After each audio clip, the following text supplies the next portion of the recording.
tanpa berlama-lama, kami sapa terlebih dahulu Ibu Ari nih panggilannya pendengar. Selamat siang Ibu Ari. Selamat siang. Wah, gimana kabarnya siang hari ini? Baik. Cuacanya agak panas ya di luar ya. Kita siang hari ini Bu Ari akan membahas ya terkait SIPP. Apa sih itu SIPP atau Sistem Informasi Penelusuran Perkara? Mungkin sebagai awal bisa disapa juga pendengar atau juga disampaikan apa sih sebenarnya SIPP ini, semoga pendengar juga tahu nih tentang pentingnya SIPP nanti. Silakan Ibu Ari. Ya, terima kasih. Selamat siang untuk semua pendengar RRI ya di Kabupaten Buleleng. Ya, di sini saya dari Pengadilan Negeri Singaraja ingin menyampaikan mengenai sistem informasi penelusuran perkara. Nah, di sini sistem SIPP ini yang dikenal dengan SIPP ini adalah salah satu wujud lahirnya reformasi birokrasi di lingkungan Badan Peradilan Mahkamah Agung. Dan kemudian di sini tujuannya salah satunya adalah untuk peningkatan pemanfaatan teknologi informasi di dalam sistem pelayanan. Ya, secara elektronik di sini ya. Kemudian di sini sistem informasi penelusuran perkara ini adalah aplikasi berbasis website yang digunakan untuk memberikan informasi perkara kepada masyarakat dan juga untuk memonitor kinerja aparatur pengadilan oleh masing-masing pimpinannya maupun pimpinan tingkat banding dan Mahkamah Agung. Nah, selain itu aplikasi sistem informasi penelusuran perkara ini juga berfungsi untuk media kerja yang efektif bagi internal pengadilan, ya agar tercapai administrasi perkara yang efektif dan efisien. Ya, jadi di sini memudahkan kami untuk memonitoring data-data dari perkara ini, perkara pidana dan perkara perdata yang masuk ke pengadilan. Sudah sampai di mana ini perkara prosesnya. Nah, kemudian di sana juga ada nama pihak, lengkap lah pokoknya di sana itu. Gitu. Oke, berarti memang semuanya, segala informasi terkait perkara peradilan ada di sana semua ya, ya Bu Ari ya? Ada di SIPP. Di SIPP. Tentunya ini apakah ada apa istilahnya pembedanya nih antara SIPP untuk yang bisa dilihat masyarakat atau yang memang untuk internal pengadilan sendiri? Ya, pada prinsipnya kan di sini sistem informasi penelusuran perkara ini ada dua jenis ya. Secara elektronik ini dalam bentuk SIPP ya, secara elektronik kita bisa akses di website juga, di website masing-masing pengadilan itu bisa diakses.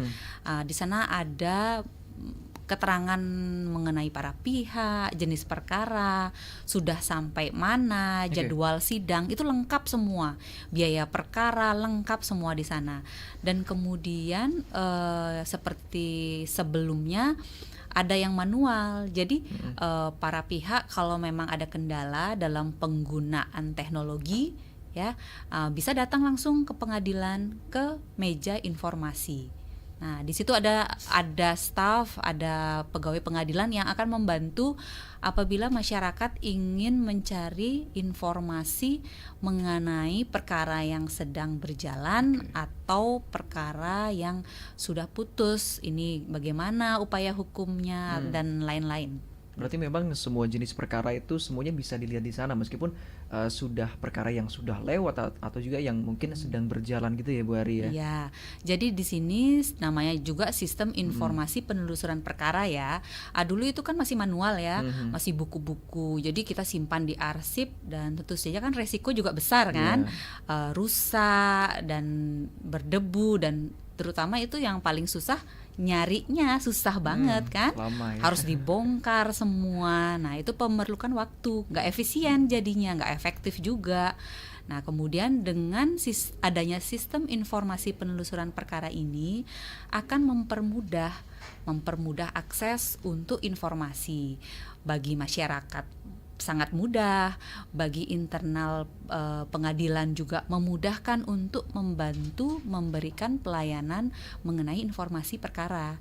Nah, ini perkara dari yang lama-lama ya, Iya, yang iya. sudah putus, yang sudah berkekuatan hukum tetap, itu misalkan dari mahasiswa contohnya kan, saya mau bikin skripsi penulisan tentang apa, mau cari informasi tentang perkara ini. Nah itu kan tinggal klik, sudah deh dapat Semuanya ketemu. kelihatan Iya, ya. tinggal taruh kata kunci dan langsung kelihatan mau yang mana ini informasinya Iya, iya, gitu. iya. Jadi kalau berbicara mengenai latar belakang nih mungkin Bu Ari, terbentuknya dari SIPP atau Sistem Informasi Penelusuran Perkara ini awalnya apakah memang karena dulu ada apa sih istilahnya perkara masyarakat mencari informasi tapi susah kemudian terciptalah SIPP ini atau bagaimana Ibu Ari?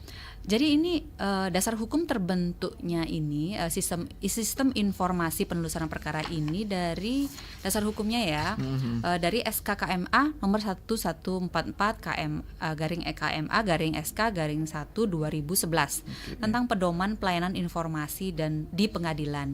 Dan dasar dari SK ini adalah undang-undang tentang keterbukaan informasi publik. Di sini kan tujuannya untuk memberikan pelayanan yang optimal ya untuk masyarakat dan efektif udah pastinya kan, supaya nggak susah, nggak lama. Nah itu poinnya di sana. Jadi di sini dari dasar hukum ini ya kita berusaha untuk memberikan pelayanan yang terbaik gitu. Oke, kalau dari masyarakat sendiri kan tidak semuanya bisa mengakses ya Ibu Ari ya. Bagaimana? Apakah ada mempermudah informasi untuk masyarakat yang memang tidak menggunakan handphone atau bagaimana tidak bisa mengakses atau bisa datang ke pengadilan untuk bertanya terkait jadwal-jadwal atau bagaimana Ibu Ari? Ya, jadi gini, seperti yang tadi saya sampaikan, ini kan sistem informasi penelusuran perkara ini kalau memang ada kendala teknologi, masyarakat bisa datang langsung ke pengadilan, ke meja informasi di PTSP di bagian kepaniteraan hukum. Nah, di sana nanti ada yang membantu. Jadi akan diberikan mengenai informasi yang diperlukan, tapi dengan catatan ada beberapa informasi yang memang tidak bisa kami berikan. Ya, contohnya seperti salah satunya memang itu sudah diatur emang tidak bisa itu seperti tindak pidana kesusilaan, perkara perceraian itu kan korban itu kan dikaburkan namanya, anak dikaburkan juga. Jadi kami bisa memberikan informasi sesuai dengan apa yang diatur dan diperbolehkan untuk diberikan. Jadi kalau memang tidak bisa dan memang sudah ada aturannya, kami tidak bisa memberikan. Gitu. Bagaimanapun permintaan masyarakat untuk diketahui tetap tidak bisa ya Bu Ari ya. Iya, karena memang sudah diatur informasi ini tidak bisa diberikan begitu saja. Nah, kan karena ini satu persidangan juga tertutup kan kalau tindak pidana kesusilaan, yaitu jadi kalau perceraian juga tidak bisa kita berikan, pihak-pihak itu kan tidak kelihatan. Tapi kalau memang ada misalkan ada perkara tanah nih, ada pihak ketiga yang merasa kepentingan haknya diganggu, ya silahkan kalau memang urgent sekali ajukan permohonan secara tertulis, diajukan ke kepaniteraan hukum. Ya. Berdasarkan adanya SIPP ini Ibu Ari, biasanya yang dicari masyarakat tuh informasi tentang apa sih? Biasanya masyarakat itu mengenai panggilan sidang ya. Ya kadang mereka kan sekarang kita untuk persidangan panggilan itu kan melalui pos, PT Pos ya kan. Nah jadi kadang masyarakat itu karena kita dari pengadilan sendiri tidak langsung bertemu dengan masyarakat, nah mereka merasa saya belum dipanggil, saya belum dipanggil, datang langsung ke pengadilan. Ini bagaimana persidangannya, kenapa nggak ada panggilan? Nah itu biasanya. Terus keperluan penelitian mahasiswa-mahasiswa. Nah itu biasanya minta informasi mengenai perkara-perkara tertentu untuk bahan penelitian. Itu. Terus kemudian mengenai tadi mahasiswa sudah ya, jadwal sidang sudah, biaya perkara biasanya. Nah itu kan yang paling ini ya, paling sensitif ya. Ini saya mau mengajukan perkara gugatan atau permohonan, tapi saya tidak punya biaya, bagaimana? Nah itu semua bisa langsung ke pengadilan kalau memang ada kendala mengenai teknologi, nggak bisa mengakses ya secara elektronik. Tentunya apapun yang dipermasalahkan oleh masyarakat kalau tidak bisa online bisa datang langsung lah intinya Ya, seperti itu datang ya Bu langsung Ari aja ya. supaya nggak miskomunikasi juga kan. Iya iya Nanti iya iya. salah klik lagi kan, Mm. gitu. Berbicara tadi disinggung sedikit tentang surat pengadilan atau surat undangan pengadilan. Panggilan Panggilan persidangan, persidangan ya panggilan itu maksudnya. persidangan. Itu kan apa namanya ya? Berarti yang bisa membaca ataupun membuka itu pihak yang bersangkutan ya berdasarkan penitipan ataupun pengiriman dari pos ya, Bu Arya. Jadi gini, di sini kan PT Pos ya yang melakukan Iya pemanggilan, iya iya. Pak Pos ya. Mm. Pak Pos yang datang ke sana. Jadi kalau memang para pihak ndak ada di tempatnya, biasanya kan dibawa ke desa. Aturannya dibawa ke desa. Apakah yang Oke. bersangkutan memang warga di situ atau tidak? Kalau memang warga sana, nanti pihak desa yang menyampaikan gitu. Kalau memang bukan warga di sana, nanti dari pihak pos memberikan catatan Hmm. gitu. Oke, berarti untuk suratnya sendiri memang apakah harus dibuka oleh yang bersangkutan atau orang lain bisa membuka, Ibu Ari? Membuka maksudnya? Membuka surat undangan persidangan itu. Untuk membukanya, kalau memang yang bersangkutan nggak ada kan ke desa. Oke. Kayak gitu. Iya, Jadi iya, kalau iya. memang nggak ada yang bersangkutan, udah pasti kan nggak dikasih sama Pak Posnya kan.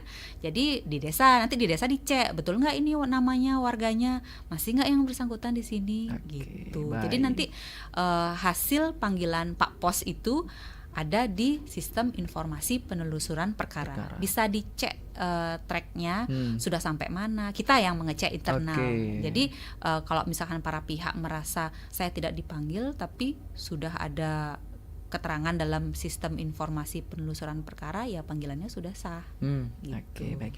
Bu Ari, nanti kita masih banyak akan kita bahas hal ini ya siang hari ini tentunya, dan juga nanti kami bisa nantikan atensi Anda pendengar di 0362246644 atau juga di WhatsApp 01 di 081139999790 ataupun yang mendengarkan atau menyaksikan langsung siaran siang hari ini dari live streaming, Anda bisa live chat juga komentar di sana ya.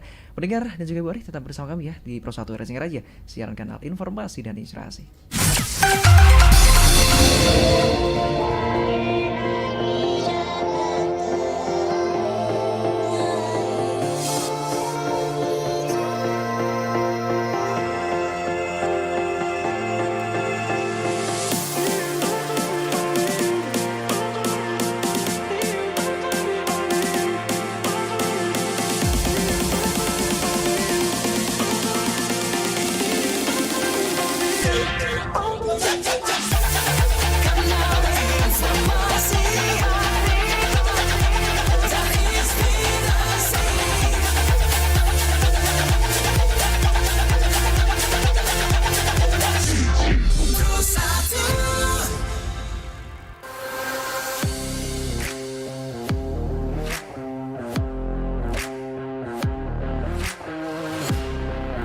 Pas lagi scrolling media sosial, pasti suka ketemu sama postingan yang pakai istilah old money. Tapi old money itu bukan arti punya uang lama ya. Old money itu kosakata bahasa Inggris yang masuknya dalam bentuk idiom atau ungkapan. Makna old money sebenarnya itu orang-orang yang punya keluarga kaya raya sedari dulu. Old money itu sebutan dan label untuk orang kaya lama yang bisa pertahanin kekayaan yang diwarisin keluarganya. Old money nggak melulu ngegambarin sebuah harta, tapi di beberapa negara punya definisi yang beda. Salah satunya di negara Ratu Elizabeth. Old money ditunjukkan kepada bangsawan. Definisi old money di Amerika beda dengan di Inggris. Walaupun mereka mengacu pada keluarga yang punya kekayaan sejak puluhan tahun, tapi mereka punya definisi tersendiri. Nggak harus terlahir dari keluarga bangsawan. Di Amerika, sebutan old money biasa ditunjukin kalau punya status sosial yang tinggi. Kalau di Amerika, istilah old money merujuk pada lokasi atau tempat tinggal. Jadi, salah satu warga yang tinggal di kota atau pinggiran kota juga bisa disebut old money. Old money itu kebalikan dari new money, di mana seseorang dengan kekayaan yang bukan dari warisan, melainkan dari hasil kerja keras sendiri.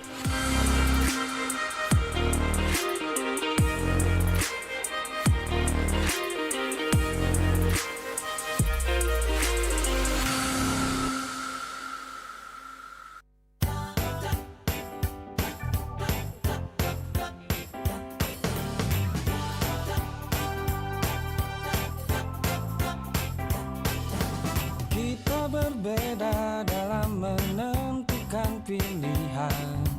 Janganlah ragu, datanglah ke tempat kita, memberi layanan terbaik, melangkah bersama satu hati. Mertabuana Motor, wujudkan impian kita. Mertabuana Motor, satu hati untukmu, tempat yang paling terpercaya. Tetapkan pilihan kita pada Mertabuana Motor. PT Mertabuana Motor, dealer dan bengkel resmi Honda yang berada di Jalan Ahmad Yani nomor 188 sebelah barat Traffic Light Pantai Penimbangan, Singaraja, Bali, melayani penjualan berbagai tipe sepeda motor Honda, servis dan spare part asli Honda. Untuk info lebih lanjut, datang segera ke PT Mertabuana Motor dan dapatkan pelayanan berkualitas standar dari Honda. Mertabuana Motor, wujudkan impian kita. Mertabuana Motor, satu hati untukmu, tempat yang paling terpercaya. Tetapkan pilihan kita pada Mertabuana Motor.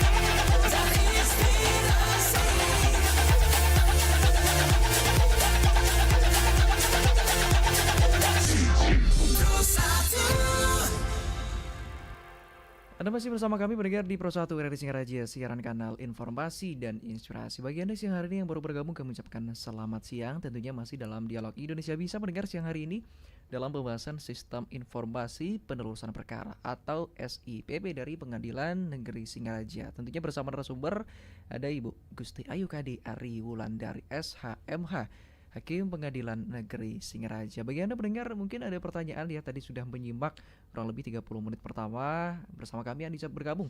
Mungkin ada pertanyaan yang ingin Anda tanyakan di 0362 24644 atau di WhatsApp Pro 1 di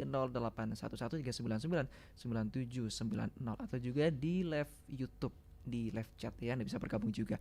Dan Ibu Ari, mungkin apa nih yang mungkin bisa diinformasikan kepada pendengar lagi bahwa masyarakat ini lebih mudah loh sekarang untuk mengakses segala informasi terkait persidangan, gak seperti dulu tadi disampaikan bahwa kalau dulu memang lebih lama mungkin waktunya ya. Sekarang untuk efisien waktu jadi dibentuklah SIPP ini. Kalau di PN Singaraja sendiri dari kapan ini SIPP ini, Ibu Ari?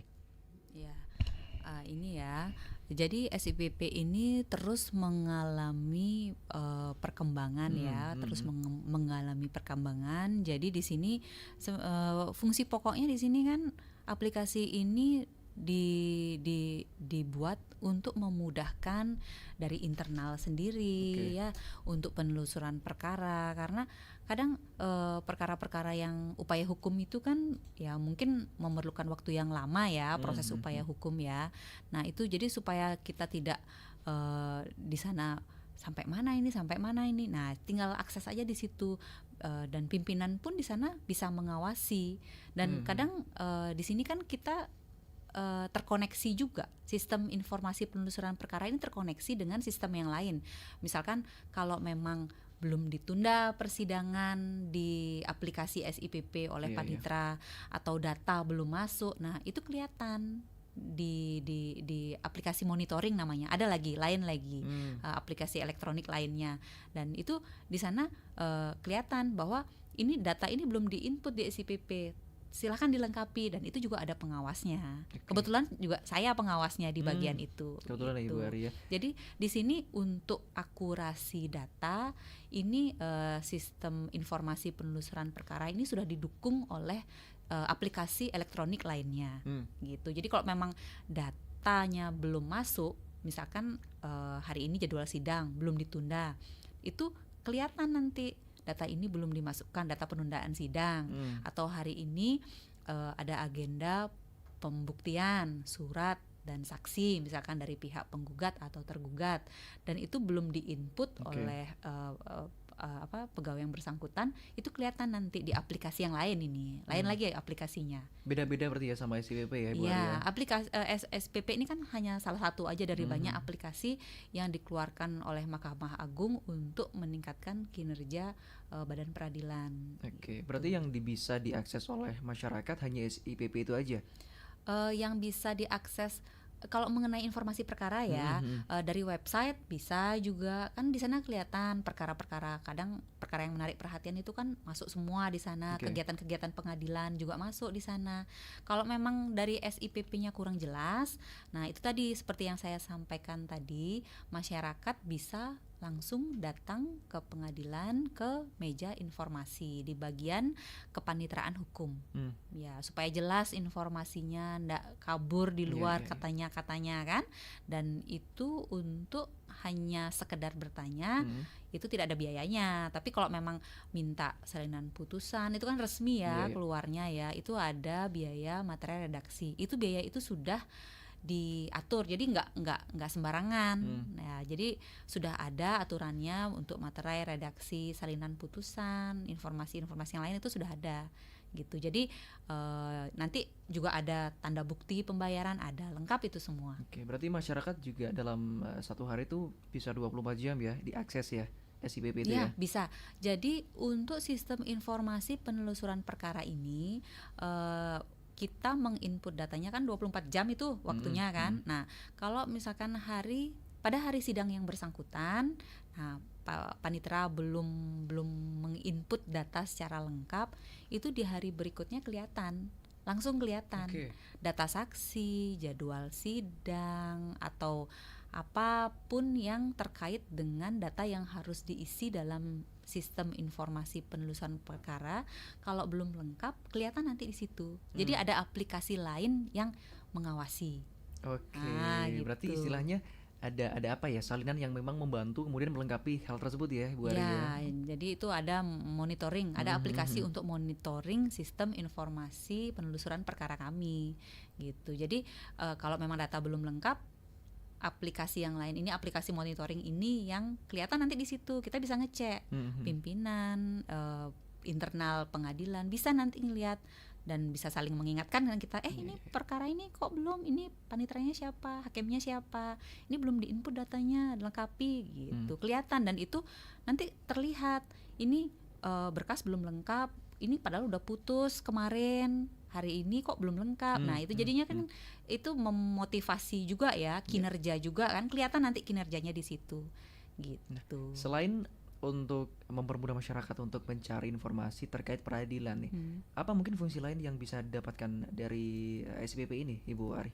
Nah, di sini ya, untuk penelusuran perkara ini selain untuk masyarakat, untuk internal pengadilan sendiri ini memudahkan kami ya, memudahkan kami untuk istilahnya menyimpan data perkara dan memudahkan pimpinan terutama untuk memonitoring kinerja hakim, pegawai. Jadi di sana kelihatan perkara masuk, ini kok lama banget penanganannya. Kan di sini kami hakim juga kan ada aturannya nih untuk menangani perkara, maksimalnya ada itu aturannya kan.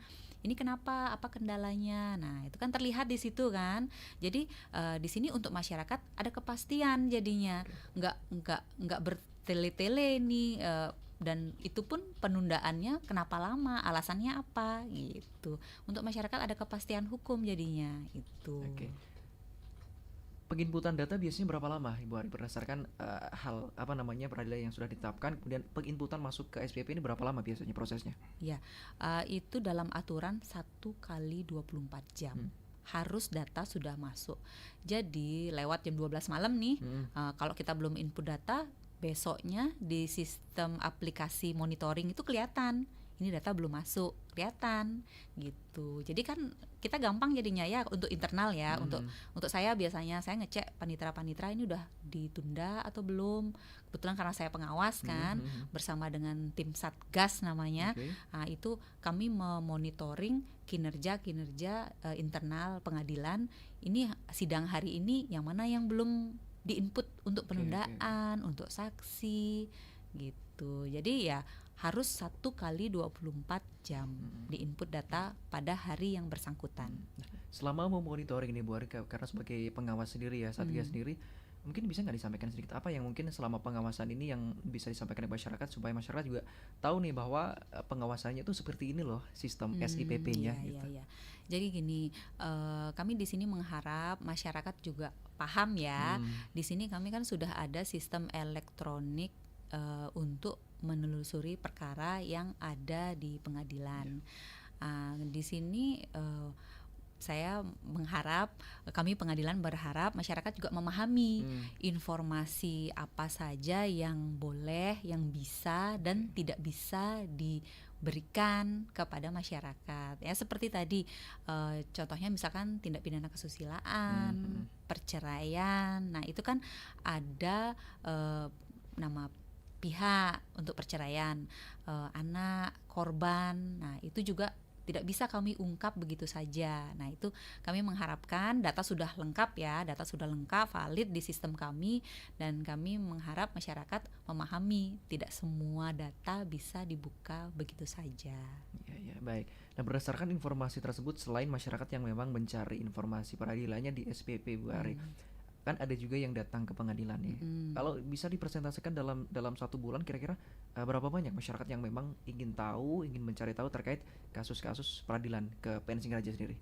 Ya, jadi gini, untuk mencari informasi langsung ke pengadilan ya, itu kan kita sudah ada sistem ya, udah ada sistem. Nanti langsung kalau memang nggak ngerti di depan ada sapam yang menerima, nanti sapam yang mengarahkan, ada nomor antrian, ada mesin antrian secara elektronik. Kami semua secara elektronik sekarang.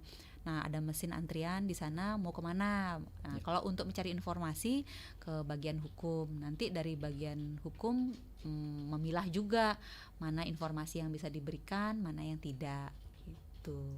Kemudian keterbukaan masyarakat Buleleng terkait segala informasi yang menyangkut peradilan, pengadilan negeri Singaraja, bagaimana? Apakah masyarakat terbuka juga, kemudian mencari tahu segala informasi, atau memang biasa aja sikapnya gitu Pak Ari? Yang saya perhatikan ya dari pengawasan, saya melihat masyarakat di sini kan sudah mulai aware ya, sudah mulai terbuka, sudah mulai mengerti. Salah satunya karena informasi teknologi yang sudah canggih sekarang kan. Jadi ya sebelum mereka datang biasanya mereka sudah mengerti kan, karena datang kita kan ada barcode untuk tamu. Nah, kita scan di sana nama siapa. Nah, itu. Jadi saya lihat di sini masyarakat Buleleng sudah sebagian besar sudah memahami caranya untuk mencari informasi. Karena kita juga di sini kan menyediakan informasi dan untuk khususnya untuk penelusuran perkara ini kami sudah mempermudah informasinya lewat website. Nah, media sosial, IG, Facebook ada juga. Dan kalau memang kendala tidak bisa datang ke pengadilan, bisa juga melalui website, melalui IG bisa DM dan Facebook untuk meminta informasi kepada pegawai informasi. Oke, berarti memang segala informasi bisa terbuka dengan mudah ya kalau zaman sekarang ya Bu Ari ya. Jadi kalau memang saya mau ke pengadilan, saya bingung caranya, buka aja website kami. Nah, di situ nanti kelihatan link-linknya ada di sana. Kalau memang masih belum mengerti, datang di depan ada sapam. Nanti sapamnya menjelaskan mau kemana, mau ke sini untuk minta informasi. Nanti diarahkan ke bagian hukum. Iya, baik. Gitu. Nah, kembali ke SIPP Bu Ari. Berdasarkan adanya SIPP ini apa yang bisa didapatkan dari PN Singaraja sendiri? Apakah dengan adanya SIPP ini persentase di PN Singaraja bisa meningkat atau bagaimana? Ya, di sini untuk masalah produktivitas ya, untuk produktivitas. efisiennya. Kami di sini sangat dipermudah. Salah satunya yaitu satu untuk monitoring ya. Nah, hari ini sidangnya berapa? Nah, beban perkara kami seberapa, kapan kami harus memutus, di sana tinggal ngecek aja. Kalau dulu kan masih manual ya, masih buka-buka catatan kan. Nah, kalau sekarang di sini saya ya khususnya hakim ya, untuk mengecek kapan ini perkara harus selesai. Nah, itu kan kita buatkan kalender namanya. Iya. Dan itu juga harus diinput di sistem informasi perkara. Itu kelihatan nanti di situ, tinggal cek kapan perkara masuk. Oh, saya harus putus paling enggak sebelum ini, bulan ini. Dan panitra, jurusita, semua juga sepertinya ya itu kami memang dipermudah sekali untuk intern ya. Dan untuk masyarakat, sudah pastinya masyarakat pasti dipermudah dengan lebih cepatnya pelayanan untuk mendapatkan informasi mengenai perkara gitu. Berdasarkan informasi tadi ada 2 jenis ya SIPP Bu Ari ya. Ada yang untuk publik, kemudian ada yang untuk internal. Seperti itu, luar biasa. Dan pendengar tentu masih banyak yang akan kita bahas siang hari ini, kurang lebih ada 15-10 menit lagi ya bersama kami di siang hari ini. Bu Ari, nanti kita lanjut lagi sebentar, kita rehat sejenak. Pendengar, tetap bersama Pro 1.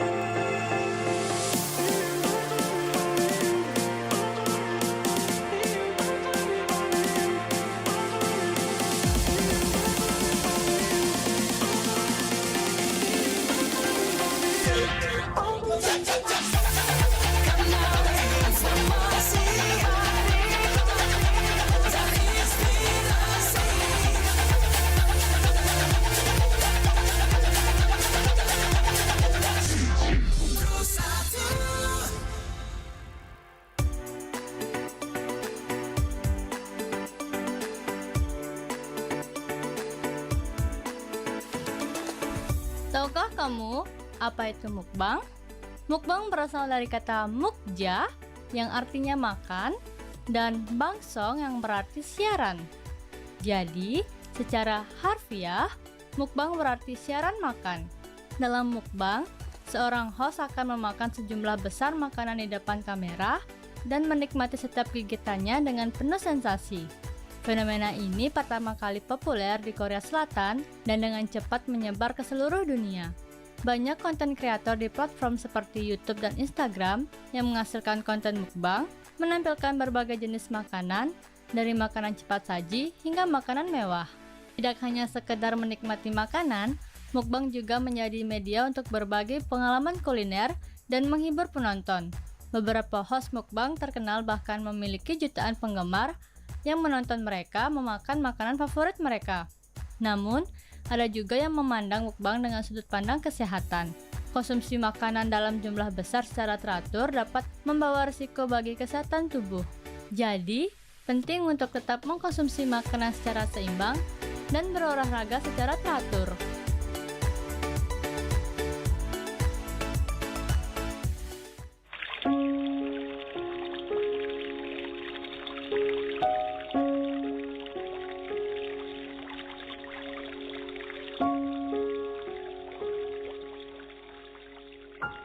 Air merupakan salah satu kebutuhan pokok yang tidak dapat dipisahkan dari kehidupan makhluk hidup, tidak terkecuali manusia.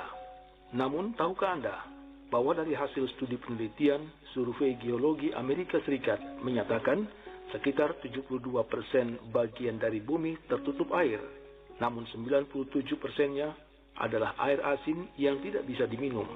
Meski air di bumi terlihat cukup melimpah, pada dasarnya air tawar yang bisa dimanfaatkan jumlahnya tidak sampai 1%. Kecilnya jumlah air di permukaan bumi yang dapat dikonsumsi langsung ini mengharuskan kita untuk menjaga dengan benar. Selain karena populasi manusia yang semakin besar, jika tidak dikelola dengan baik, air yang sedikit ini juga akan terus berkurang. Oleh sebab itu, marilah kita selalu berhemat dalam menggunakan air demi anak cucu kita ke depan.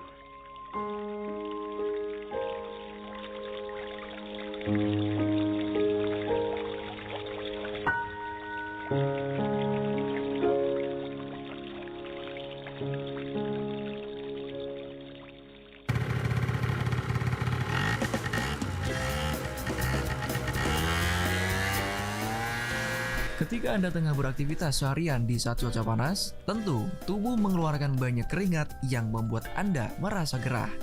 Dalam kondisi seperti ini, rasanya ingin segera mandi. Beberapa orang beranggapan, mandi, terutama dengan air dingin, bisa mengembalikan kesegaran tubuh dan membuat kulit tidak merasa lengket. Benarkah demikian? Jika tubuh dalam kondisi berkeringat atau suhu tubuh belum stabil, maka disarankan untuk menunggu beberapa saat hingga tubuh tidak mengeluarkan keringat lagi. Sebab, air yang biasa digunakan untuk mandi memiliki suhu rata-rata 30 derajat Celcius, di mana suhu ini di bawah rata-rata suhu tubuh normal atau ketika tubuh berkeringat. Pada saat tertentu, suhu dingin akan memengaruhi tubuh sebagian orang dan menimbulkan reaksi dan alergi. Jika kondisi ini terus berlanjut, pada jangka waktu panjang dimungkinkan bisa berakibat pada penurunan daya tahan tubuh. Disarankan, jika beraktivitas di luar ruangan atau di lingkungan panas dan ingin menyegarkan badan dengan cara mandi, sebaiknya tunggu beberapa saat agar suhu tubuh normal kembali.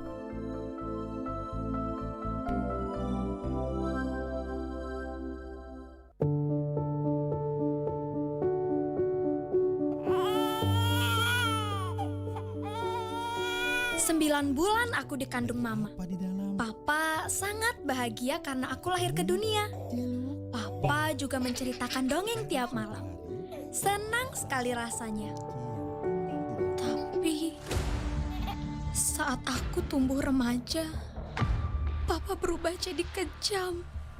Selalu membentak mama dan sering memukulnya. Tiap hari aku merasa ketakutan. Anak tidak tahu berterima kasih. Dan kena sasaran Papa. Kamu juga. Akhirnya, Mama dan aku memberanikan diri melapor pada pihak berwenang.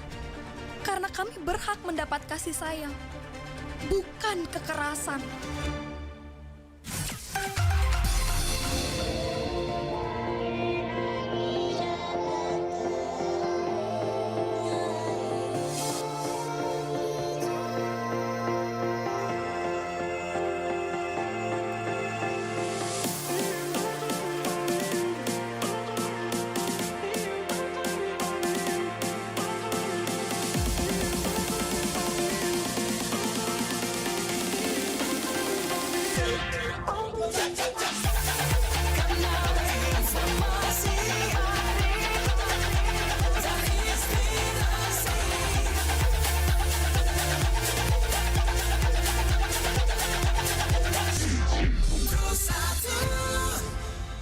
Pendengar masih di Pro 1 dari Singaraja, siaran kanal informasi dan inspirasi. Tentunya masih di Indonesia Bisa pendengar dalam pembahasan siang hari ini, yaitu SIPP atau Sistem Informasi Penelusuran Perkara. Masih bersama Ibu Ari Wulandari tentunya ya siang hari ini. Bu Ari, karena waktu kita juga mungkin semakin merapat nih ya ke pukul 11.55 menit waktu Indonesia Tengah ya. Mungkin harapan dari adanya SIPP ini untuk masyarakat selain mempermudah masyarakat mengakses segala informasi terkait peradilan, apalagi yang bisa didapatkan, Bu Ari? Jadi pada intinya sih sistem informasi penelusuran perkara ini pada pokoknya fungsinya memang menyediakan informasi ya untuk masyarakat dan untuk mempermudah kinerja internal kami di pengadilan. Jadi sebenarnya di sini kami ingin masyarakat agar memahami ya seperti tadi yang saya sampaikan. Kami terbuka mengenai informasi semua perkara yang ada di pengadilan, tapi agar masyarakat juga memahami tidak semua informasi bisa kami buka begitu saja. Nah itu yang penting kan, karena kadang ada orang memaksa. Ada yang memaksa kan, saya mau minta informasi, apalagi misalkan pihak ketiga ya yang tidak terkait dengan perkara.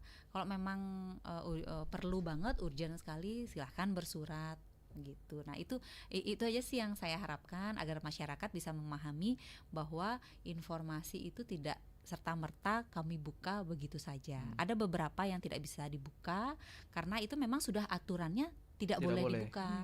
Gitu. Untuk persentase masyarakat sendiri yang mencari mungkin dalam waktu 1 hari atau seminggu, apakah bisa terlihat juga untuk dari internal SIPP internal, Ibu Ari?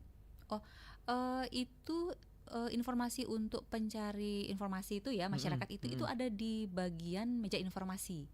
Ya, jadi di sistem informasi perkara itu hanya menyediakan mengenai informasi perkara dari awal masuk sampai akhir. Oke. Kalau mengenai masyarakat, berapa masyarakat yang mencari itu di meja informasi itu. Gitu. Bisa di sana ada dilihat ada ya. kelihatan, dan setelah mereka mendapatkan informasi, mereka juga nanti bisa mengisi ya bagaimana pelayanan kami, apa kekurangannya, ada Oke. ada, tapi tidak di aplikasi SIPP-nya, lain di Iya, bagian iya, yang iya. lain. Iya, baik. Terakhir, bagaimana cara masyarakat mencari? Ada websitenya, ada linknya? Oh ya, untuk mencari informasi ya di mengenai perkara, tinggal buka Google, cari aja SIPP Pengadilan Negeri Singaraja. Nanti di sana terbuka dah, gitu. Oke, semuanya bisa dilihat di sana Ya, ya. di Mbak Arya? website juga terkoneksi linknya. Gitu. Baik, luar biasa. Terakhir deh, closing statement pembahasan siang hari ini terkait SIPP. Mungkin bisa diperas lagi garis merahnya seperti apa, Ibu Ari? SIPP ini ya seperti tadi saya sampaikan ya, fungsi utama sekaligus fungsi pokok dari adanya aplikasi SIPP ini adalah untuk memberikan semua informasi terkait proses penanganan perkara kepada para pihak, sehingga para pihak atau masyarakat bisa mengakses riwayat perkara mereka kapanpun, dimanapun dengan mudah, cepat, dan murah. Dan adanya SIPP ini juga merupakan bentuk transparansi, akuntabilitas, dan keterbukaan informasi lembaga peradilan kepada masyarakat. Oke, luar biasa sekali ya. Dan demikian mendengar dialog kita siang hari ini dalam pembahasan Sistem Informasi Penelusuran Perkara atau SIPP bersama Pengadilan Negeri Singaraja, bersama narasumber Ibu I Gusti Ayu Kadi Ari Wulandari SHMH selaku Hakim Pengadilan Negeri Singaraja. Semoga dialog kita siang hari ini mendengar bisa memberikan informasi untuk Anda tentunya terkait sistem SIPP ini. Jadi pendengar juga bisa mencari riwayat apapun ya terkait peradilan, tentunya bisa dimanapun, kapanpun, dan gratis ya, murah ya Bu Ari? Ya, sederhana, sederhana, cepat, biaya murah. Betul. Sesuai dengan asas peradilan kami. Baik, Ibu Ari, terima kasih banyak sudah bergabung siang hari ini. Tentunya kalau ada pembahasan lagi kita nantikan di dialog berikutnya. Ya, pendengar tetap bersama kami di Pro 1 RRI Singaraja, siaran kanal informasi dan inspirasi. Saya Ira, selamat siang.